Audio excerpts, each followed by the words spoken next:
Former Alpha Tau Omega member pleads guilty in the San Martinez case. And the Pullman School District receives an award. Find out which one next on Murrow News 8. From the Northwest Public Broadcasting Studios on the campus of Washington State University, this is Murrow News 8. Good afternoon, I'm Doyle D'Angelo. And I'm Cameron Baber. Welcome to Murrow News 8. Former WSU ATO member Wesley Oswald pleaded guilty for misdemeanor furnishing alcohol to a minor. Oswald supplied alcohol to the late San Martinez the night he died and is among the 14 people who received the same charge concerning that night. 6 of them besides Oswald have also pleaded guilty. Oswald will serve 2 years probation, take a drug and alcohol class, and serve 19 days in jail, each day representing a year of Sam's 19-year-long life. The Washington State School Directors Association announced Pullman as one of its Board of Distinction for 2021, meaning the Pullman School District Board has seen positive outcomes in their district and are being awarded after applying for this award by showing their leadership and areas of success. All 34 boards that were accepted are being honored on November 19th during the WSSDA annual conference. And we do have breaking news that just surfaced. Boise police responded to reports of shots fired at a Boise mall, where at least 2 people were shot and killed, and 6 people, including a cop, were injured. One suspect is in custody, and officers are working their way through the mall to clear each business. Boise police added later that some shoppers were still trapped inside the mall. The city of Moscow fire officials announced that fall burning season is open now through November 8th. Open burning is only allowed for garden waste, tree trimmings, and brush. Trash and other toxic items are not allowed to be burned. The Rosalia Fire Department is hosting the 3rd annual pig roast. This event will be on November 6th and goes from 4 p.m. to 8 p.m. There will be a silent auction and dessert bingo at the event as well. Ticket pricing starts at $12 for adults and $6 for kids. And over the weekend, officers took 2 separate reports of women being followed by a male subject, approximately 20 years old. In one case, a vehicle followed a woman walking her dog, and in another case, a man followed her to the laundry room of her apartment complex and grabbed her by the arm. She screamed and the man fled. This male subject is described as a white male wearing a medical mask and a baseball cap and driving a blue 4-door Toyota sedan. If you have any information that may assist Pullman PD, please call the number on your screen or reach out by email. The Pullman Police Department has received almost $115,000 grant to improve mental health resources for officers. According to the Daily Evergreen, Pullman PD will use the money to form crisis and medical incident response teams that will be trained specifically in crisis intervention, mental health, and providing an outlet for officers to open up about the stressors of the job. Starting today, Whitman County crews will begin spot spraying for Nixus weeds on the Bill Chipman-Palouse Trail. Notorious weeds are harmful plants that can kill other agricultural crops, natural habitats, or ecosystems. Areas will be cleared, posted during active spray work. Users of the trail with greater sensitivity to chemicals should be aware of ongoing operations. Crews will be spraying the area through November 1st. The Port of Whitman County Commissioners are meeting today to discuss a transition plan for the position of Executive Director. Current Director Joe Poirier has been serving in the position for 26 years, but is retiring on New Year's 2022. COO Kara Rebold will serve as Interim Executive Director starting January 1st, while Poirier is still working. As this appointment runs through June 2022, the Commissioners will decide if they want to make it permanent or look elsewhere. Now, Whitman County libraries are offering free at-home COVID-19 tests. They're offering self-administered tests that can be picked up at any time or at any of their branches, during open hours. According to KHQ, the test kits include directions and prepaid postage. People will send the kits to a lab instead of the library to reduce contact with library staff. 2 WSU Extension foresters launched a new podcast called Forest Overstory this fall to help Pacific Northwest landowners and anyone who loves the woods to better understand and help protect forests. Co-hosts Sean Alexander and Patrick Schultz wants this podcast to focus on discoveries about wildfire, forest health, wildlife habitat, agroforestry, and any other relevant topics. You can listen to new episodes on SoundCloud, Spotify, Apple Podcasts, or visit the podcast website on WSU Extension Forestry. A fire in Moscow injured several people over the weekend. Find out how the fire was started. And 2 Moscow officers received recognition for their efforts in the Pullman shooting last month. Murrow News 8 will be right back. You can achieve a lot using your imagination. I mean, I don't like to brag, but... Wait, who's that? And why is she all over these achievement awards? But with STEM, the sky's the limit. Shaboom! Use STEM to envision... Okay, I'm seeing it. Yeah. Invent... Got any ideas? I've got a few, actually. And create a better world. Told you she's super smart. If she can STEM, so can you. Find out more at She Can STEM. Matchsticks, matchbox, matching tie to matching socks. You don't know why, but you're really special to match point, match game. You and I are not the same, but I can tell that you're really special to me. There is something I can give to make you laugh, to help you live. We're the perfect match, and you're really special to me. We're the perfect match, and you're really special to me. A shop fire injured several people in Moscow last Saturday. Officials said an explosion caused the fire and injured 7 people in the building. According to a press release, Chief Brian Nickerson said that 1 person suffered from extensive burns and was taken to Gritman Medical Center in Moscow. The others had minor injuries. The building was destroyed, and investigators are working to find what caused the explosion. All right, 2 Moscow police officers were recognized for their life-saving efforts in the Pullman shooting that took place on September 25th. According to a Facebook post from the city of Moscow, officers Nunez and Walters played a vital role in providing security and working on the shooting victim, who sustained life-threatening injuries. The post also stated that MPDS assistance was a great example of how our law enforcement agencies on the police continually work together.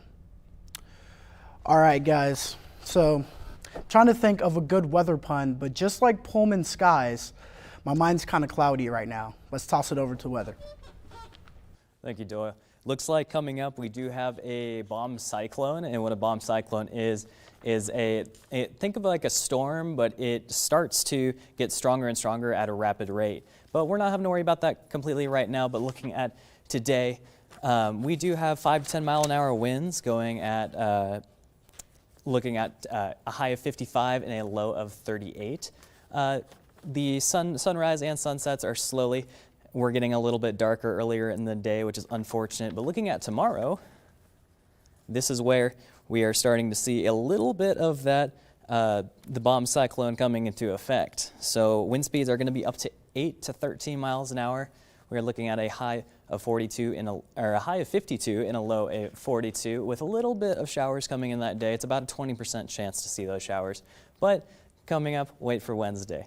But looking at the state map going into Spokane, we are looking at a high of 57 and a low of 40. It's looking pretty rainy over there in the Tri-Cities. It is also looking a little bit more on the sunny side, hoping that it's not going to start getting a little bit colder over there.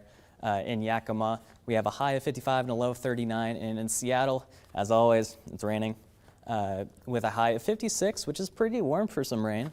And for Olympia, we have a high of 54, and it does look like it is raining today. But going into our 5-day forecast, this is what I was talking about with Wednesday. We have so it's going to be about 20 to 23 mile per hour winds and gusts of 37 miles per hour. But looking at the rest of the day, or the rest of the week, it is going to be rainy, with Saturday looking to perk up with a bit of sun for sports. But that's going to be all for today's weather. Back to you guys. Find out how WSU football did in their first game with new head coach Jake Dickert. And how did WSU soccer fare against the 8th-ranked UCLA Bruins? Isaiah Sharp has your sports next on Murrow News 8.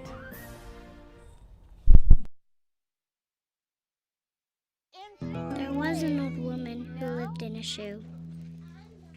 She had so many children she didn't know what to do.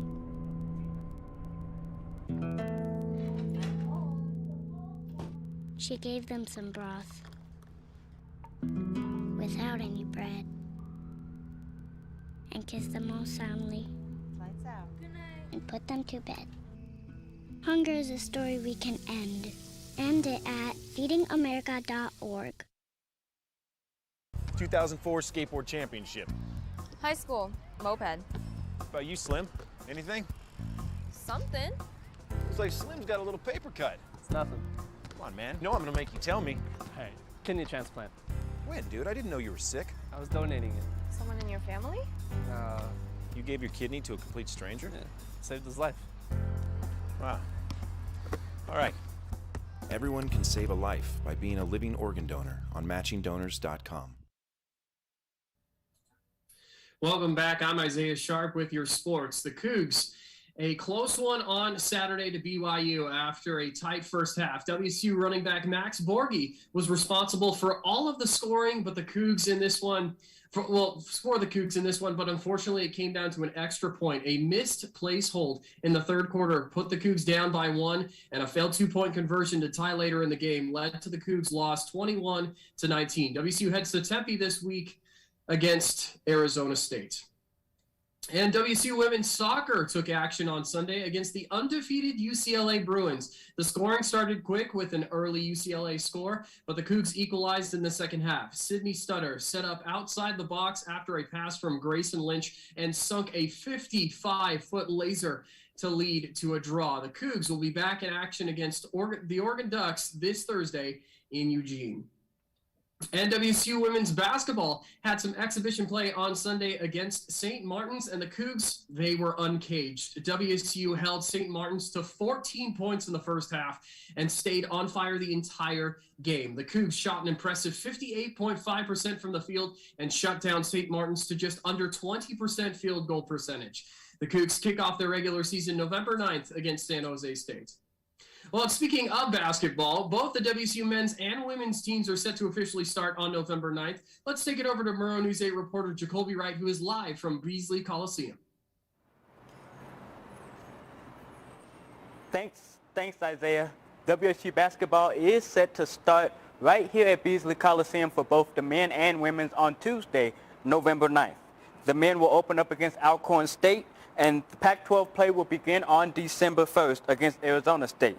The Apple Cup series will start right here on December 29th and will finish at UW on February 26th. As for the women, however, the women will play their game here against San Jose State, and Pac-12 play will start on December 31st against Cal. The Apple Cup series will start right here on January 29th, 28th, and will finish on January 30th. The final game against Cal will be February 26th. So I hope you all are ready. Go Cougs. Which former Mariner great joins the franchise partnership group? We'll tell you in a moment, next on Murrow News 8. 1 in 3 adults has pre-diabetes. 1 in 3. That means it could be you, your favorite brother, your other brother, you, your football buddy, your football buddy, you, the boss's boss. If 1 in 3 adults has prediabetes, that means it could be you, your barber, your barber's barber. Nice work.